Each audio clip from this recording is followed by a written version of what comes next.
Morning students, I hope आप सभी अच्छे होंगे और अच्छे से अपने सीटेट एग्जाम की तैयारी कर रहे होंगे। आज का जो टॉपिक है मोस्ट इंपॉर्टेंट है सीटेट के लिए। कम से कम 2 से 3 मार्क्स का यहाँ से आपको देखने को मिलेगा ही मिलेगा।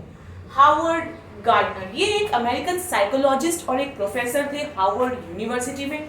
इन्होंने कहा कि भाई जो इंटेलिजेंस है ना, वो किसी एक प्रकार की नहीं होती है। इंटेलिजेंस तो मल्टीपल्स होती है भाई, मल्टीपल इंटेलिजेंस होती है। किसी एक ही इंटेलिजेंस के बेस पे हम ये नहीं कह सकते कि बच्चा बुद्धिमान है, नहीं। बुद्धियां तो कई प्रकार की होती है। तो इन्होंने 8 प्रकार की इंटेलिजेंस के बारे में बात करी, यानी 8 प्रकार की बुद्धि के बारे में बात करी। तो देखिए, सबसे पहली इंटेलिजेंस इन्होंने बताई लिंग्विस्टिक इंटेलिजेंस। यानी आपने देखा होगा कि कुछ लोग ना बड़े ही अच्छे से बातचीत करते, बड़े ही प्रभावशाली ढंग से, जैसे हमारे नरेंद्र मोदी जी हैं। तो ऐसे जो लोग होते हैं जो शब्दों का इस्तेमाल बहुत ही अच्छे से करते हैं, बहुत ही प्रभावशाली ढंग से करते हैं, उनके पास हम कहते हैं कि लिंग्विस्टिक इंटेलिजेंस है। बोलने की कला है, लिखने की कला है, खुद को शब्दों में एक्सप्रेस करने की कला है।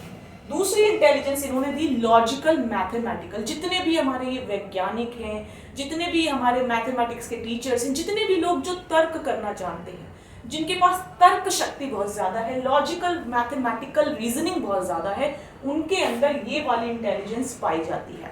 Third intelligence is special intelligence. बहुत सारे ऐसे लोग होते हैं जिनके पास विजुअल इंटेलिजेंस बहुत ज्यादा होता है, जैसे कि मूर्तिकार, शिल्पकार, आर्किटेक्चर। ठीक है, आर्किटेक्ट्स जो होते हैं वो क्या करते हैं कि वो माइंड में ही एक पूरी बिल्डिंग अपने माइंड में क्रिएट कर लेंगे और उसको नक्शे पे उतार देंगे। एक मूर्तिकार अपने दिमाग में ही पूरी मूर्ति बना लेता है और धीरे धीरे धीरे उसको तराश के उसका रूप देता है। ठीक है, तो ये होती है विजुअल स्पेशल इंटेलिजेंस। ये हर किसी के अंदर नहीं होती कि 3D में इमेजिन कर पाना। ठीक है, फोर्थ है म्यूजिकल इंटेलिजेंस। आप सभी को पता है कि म्यूजिकल इंटेलिजेंस क्या होता है। जो लोग गाने बजाने में बहुत माहिर होते हैं, उनके पास ये वाला कौशल या बुद्धि पाई जाती है।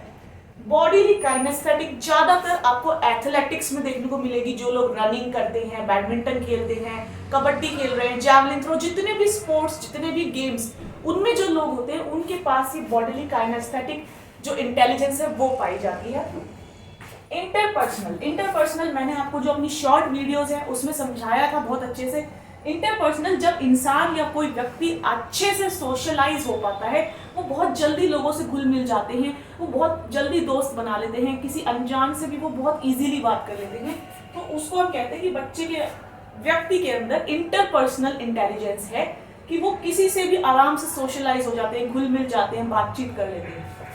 इंट्रापर्सनल वो लोग होते हैं जैसे कि हमारे साधु संत महात्मा हो गए ना, जो बहुत पहुंचे हुए ज्ञानी होते हैं। वो लोग खुद से बहुत ज्यादा बात करते हैं कि उन्हें पता है कि हमें खुद से कैसे बात करनी है, ध्यान कैसे लगाना है, मेडिटेशन कैसे करनी है।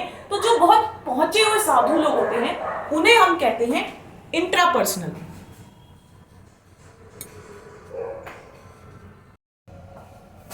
ठीक है, तो ये आपका इंट्रापर्सनल हो गया। लास्ट नेचुरलिस्टिक, ऑब्वियसली बिल्कुल सिंपल सी बात है। जो लोग नेचर से बहुत ज्यादा प्यार करते हैं, यानी पेड़ पौधे, पूरी हरियाली फैलाने में उनका बहुत ज्यादा इंटरेस्ट है, वो लोग आते हैं आपके नेचुरलिस्टिक इंटेलिजेंस में। कुछ भी नहीं है हार्वर्ड गार्डनर में, इतना इजी टॉपिक है। और आज आपका ये टॉपिक भी कवर हो गया। मैंने कहा ना, आप हर दिन कम से कम 4 से 5 टॉपिक्स कवर कर सकते हो। इतना इजी वे में मैंने आपको उसका जो सारी चीजें हैं वो पढ़ाई हैं और बताई हैं। स्पेशली CDP में, चाइल्ड डेवलपमेंट एंड पैडागोजी के सारे इंपॉर्टेंट टॉपिक्स को मैंने आपको शॉर्ट वीडियोस में, लॉन्ग वीडियोस में बहुत सिंप्लीफाइड वे में कराया है। बहुत ही प्यारे नोट्स मैंने आपको टेलीग्राम ग्रुप में दिए हैं। और अगर आपने अभी भी शुरुआत नहीं करी है, तो मुझे लग रहा है करीब करीब 25-26 दिन रह रहे हैं हम, तो आप लोग अभी भी स्टार्ट कर सकते हैं। वजह चाहे जो भी हो, कि आपके बच्चे छोटे हैं, आप मैरिड हो, आपका पढ़ने का मन नहीं करा, तो ये एक सबसे बड़ी वजह है कि आपका पढ़ने का मन ही नहीं करा। तो वो मन तो आपको खुद ही बनाना पड़ेगा। अगर आपने 1000-1200 रुपए दिए हैं, फॉर्म फिल किया है, तो फिर मन क्यों नहीं कर रहा? ये सवाल आपको एक बार खुद से जरूर पूछना चाहिए कि भाई मुझे पढ़ना है या नहीं। मैंने जो 1000 रुपए वेस्ट कर दिए, क्या वो वेस्टेड ही रहेंगे, या फिर मैं एक बुक मंगाऊं, उसमें प्रीवियस ईयर क्वेश्चन पेपर्स लगाऊं, अपने कॉन्सेप्ट्स को क्लियर करूं और पेपर देने एकदम पूरी तैयारी के साथ जाऊं, और वो 1000 और 1200 रुपए जो दिए हैं वो मेरे वसूल हो, मेरा सर्टिफिकेट आए, उसमें क्वालिफाइड लिखा है। तो मेहनत तो आपको करनी ही पड़ेगी। मेहनत से बच नहीं सकते किसी भी फील्ड में, हर फील्ड में। ठीक है, तो all the very best for your CTET exam. पढ़ाई अच्छे से कीजिए, सारे कॉन्सेप्ट्स क्लियर कीजिए, और अगर आपको कोई डाउट है और नेक्स्ट टॉपिक कौन सा आप चाहते हो वीडियोस में, please let me know in the comment section. Bye bye, take care, have a good day, stay happy and blessed.